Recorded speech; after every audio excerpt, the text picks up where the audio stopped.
If you go walking in a rainforest, if you dive on the Great Barrier Reef, or you see wildlife, you know, you feel all these beautiful things. They only exist because of topsoil. And then once I started to research soil, I guess I started to say, well, hang on, this incredible canopy above my head is just an indicator of this unbelievably complex thing beneath my feet that we are only just beginning to understand. Food comes from soil. We can't eat without topsoil. Over half the antibiotics that humans use had their genesis in soil. Soil can affect the climate, but then you discover that soil affects weather, that tiny little things that live in soil can be lifted into the atmosphere and form the genesis of rain. So if you have more living soil, you can have an effect on the very rainfall that falls on Earth. How do you connect people to soil? I think the best way is to tell its story. And so we have to tell the stories of soil.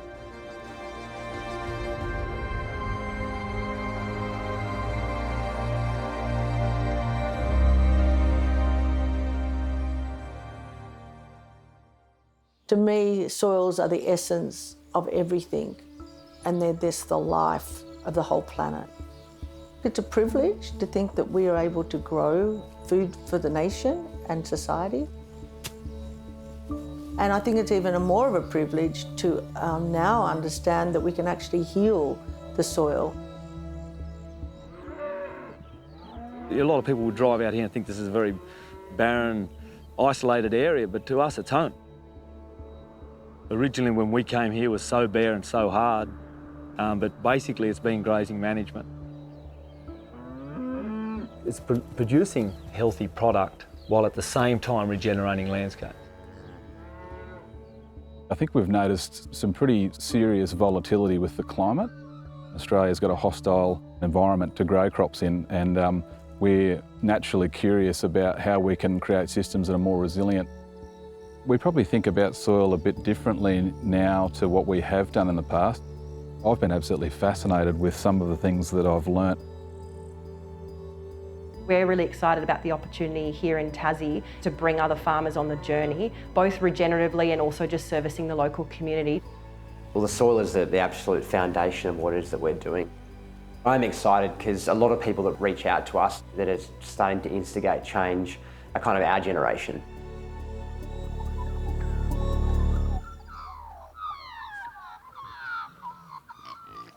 We think of ourselves as soil farmers. Pig, pig, pig. Everything we do is about nourishing the earth. When there was no topsoil, there was no humans. What we're interested in is, can we grow food and nourish the soil that nourishes us? One of the things that really drove my interest in soil was discovering how imperiled it is. Australia's lost half the carbon in its agricultural land since Europeans arrived, and carbon, I guess, is the magic ingredient that's a good definer of soil health. And this is the thing that feeds us, this is the thing that nourishes us. We lose 2.9 billion tonnes of topsoil every year from Australia on average. Now this is, you might call it a dust storm, or you might say there's some brown out the mouth of a river. This is massive amounts of our growing land. It's washed or blown away. I think some of the most stark photos from the drought we had were areas where we just had almost no ground cover whatsoever. We were seeing lots of wind erosion, and we were just seeing a lot of degradation to the topsoil. As we were coming out of the drought, we were getting good falls of rain, but we just couldn't infiltrate. Some of the summer crops that we had following the drought, we had these yields that were rising and collapsing in a random sort of a fashion across the field, and I'd never really struck that before in good quality soil. In a zero-till farming system, we've become more and more heavily reliant on various herbicides as part of our production system. If you look at this over the last 10 years and sort of see where we've gotten to now, it just sort of begs the question that something's got to change on a fundamental level.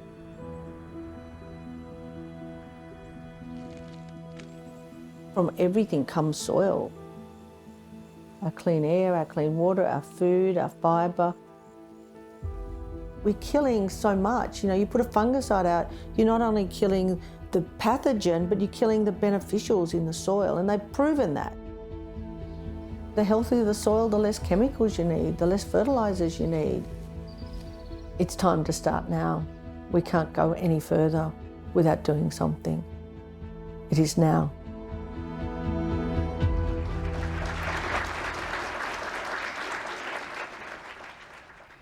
Australia's environment is bad and getting worse, as this report shows, and much of the destruction... The 2021 State of Environment report has assessed the state of Australia's soils as poor and deteriorating. So that's a concern, that's a worry for all of us, and not just farmers, not just scientists, but it should be a concern for all of society, because our well-being, economic, social, environmental, is so dependent upon the health of our soil.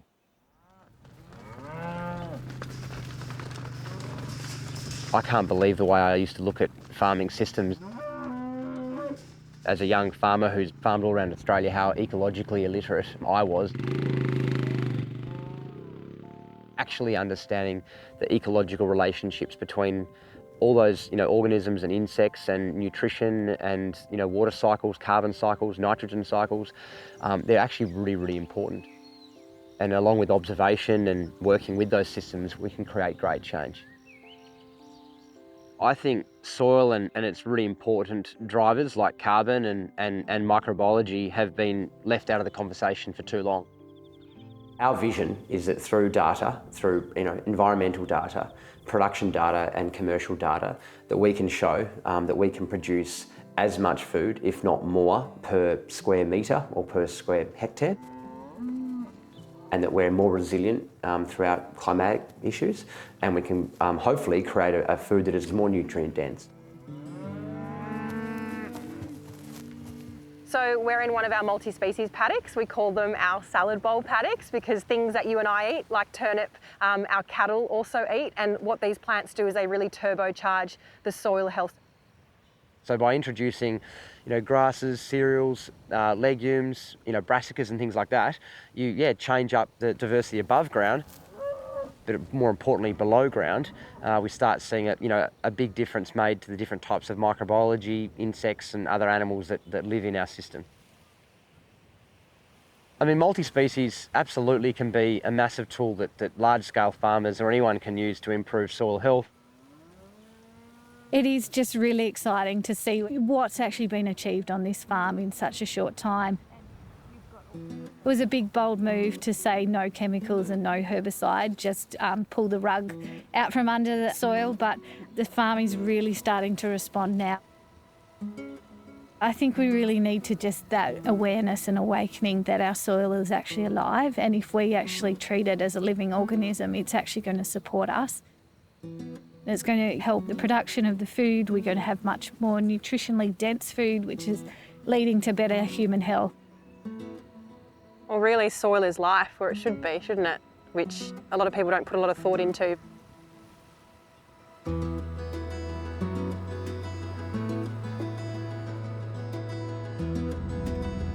So we're out in the New South Wales rangelands, probably really on the edge of the rangelands. It's a fairly dry environment. We've just come out of an 8-year drought, so I'm quite excited really about what's been able to be maintained here. Well, some of these clay pan areas were incredibly hard and sealed off from any ability of anything to sort of grow in them at all, really. So we had to impact that, we had to change that and get moisture going into the soil first, so we used some mechanical means. The whole business structure we have is designed around controlling our animals and using them as biological tools, basically, to improve our landscape. Higher density graze impact for a short period of time with a good recovery period. That's one of the main things we've got into this country, is when things are trying to grow, we're not trying to eat it. Soil health, I mean, everything's designed around that, really. That's the resilience of your system. Like the plants I talk about having more perennial grasses in the system, and they're the foundation or the resilience of our production system, but they are based off soil health. But this has gone from being completely unproductive to taking some quite reasonable stock days per hectare out of here. And just that ability for what ground cover was here through the drought to stay here, it had an enormous effect, I think, in protecting the important part of that soil structure and the microbial life in the soil. There's something special about improving your own bit of soil, wherever you are. It's a much more positive way of living agriculture, I think. It's a good area to prove that even on the worst areas, even your most degraded areas, there's a big chance you can improve it.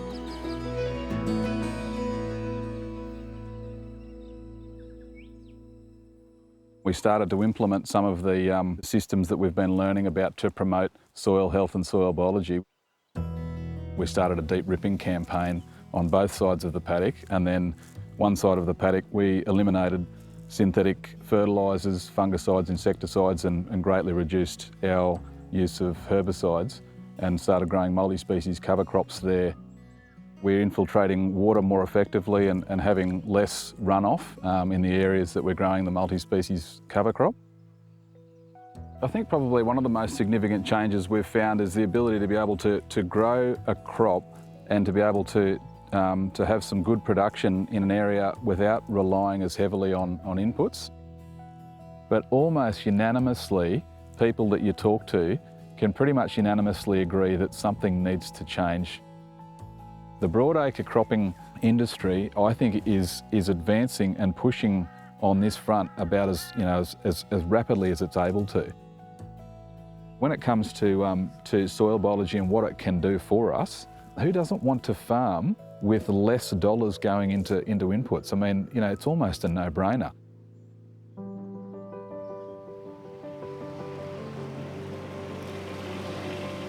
What we've found that's really worked here on Milgadara is understanding our soils. So Bill and I really adopted a different attitude towards this, and that we have shown that by introducing humus compost and liquid humus extract, that you can build soil health and crop and run pastures and grazing crops and the whole lot. Often when we'll dig up the soil, we'll see fungal hyphae or mycelium in the soil. So we know our soils are alive. We see all these signs in the soil, and when it rains, then the little mushrooms will pop up. So in 1 teaspoon of soil, there's like millions and millions of microbes, and that's something that we actually haven't recognised. Their role in agriculture and the role in sequestering carbon is vital. We're not going to sequester carbon into the soils without microbes. We've shown here on Milgadara through the ABARE benchmarking that every year that we've done this, that we've actually been more profitable than the average farm.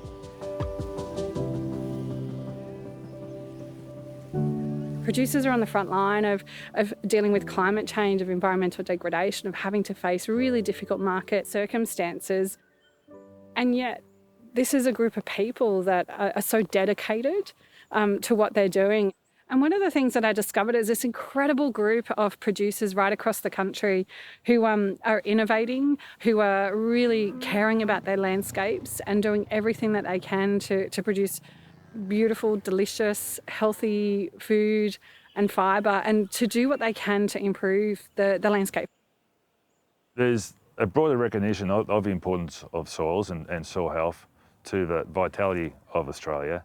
And in 2021, the Australian government released the National Soil Strategy, and that outlines a range of objectives and goals that we can achieve by working together over not just the next year or the next political cycle, but over the next 20 years.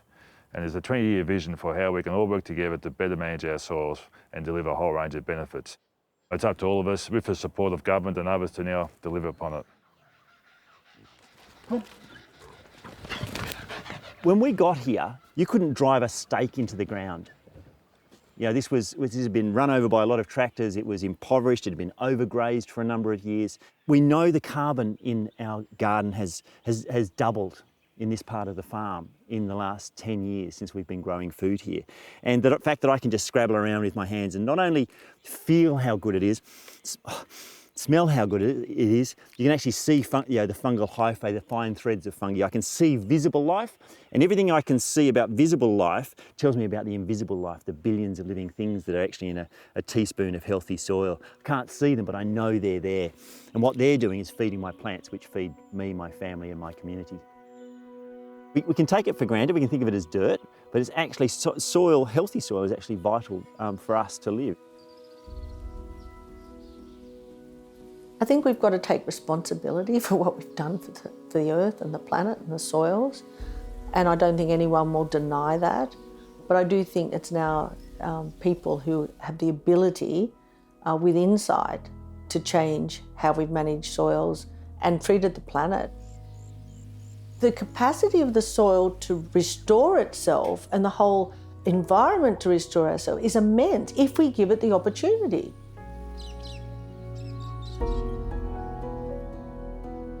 The last few years I've been standing out in the middle of this multi-species cover crop, and I'm pulling a radish out of the ground, chewing on that, and my son's picking a field pea and eating that, and it just feels different. It's a little hard to explain, that just intrinsically feels very right. It's just a different feel than to standing in a zero-till paddock, with a spray rig going past. It's a very different sense. It's basically just the sense that it's heading in a much better direction. I've got 2 little boys now, and I guess I look at them and think about where they're going to be, and should they choose a career in farming, how are we able to to create a system that's increasing our soil health and developing resilience and allowing us to be able to handle the fluctuations of climate so that they've got a reasonable chance of being able to make a go of it. Healthy regenerative food being produced, while it's fixing the ecology, is the solution to climate change. It's the major part of it. Getting carbon back into soils, fixing water systems, producing healthy product. That's the key to it. It'll be driven by the younger generation coming through. I think we've got massive demand. We've got knowledge, we've got this ability now to understand landscapes and systems and soils and be able to improve them and produce a really healthy product. I always look at what we're doing as a use case, as an example, to motivate, inspire and encourage others, because that's what it's going to take to create change. We need to bring bigger farms on board. We need to feed more people through this regenerative system, and that's what we're trying to prove here. As a mum, as a wife, as a woman, I have learnt so much, and I feel like, looking back on my life, if there's an opportunity to have a tiny contribution to the future of our planet, how can we not keep pushing? And if everyone did that, whether they're in the city riding a bike or whatever you do, if everyone did their bit, can you imagine how different the world would be? What do we want? We want healthy food forever into the future. And the only way we can get that is if we nourish soil, if we put soil at the top of our minds, not just at the bottom of our feet. People don't want to buy food that's ruining the world. But what they want is to buy food from someone who is nourishing the earth. Yes, it matters for the food we eat with a growing population, but it matters for our climate, it matters for our weather, it matters for our health. One of the things I'm motivated by is this urgency. We need to get our heads around this now. We need to change the way we think of soil now.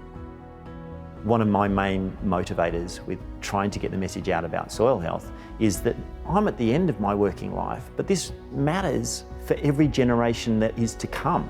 Like, if we're going to have generations to come, we have to care about soil health. And my son is just a reminder of that.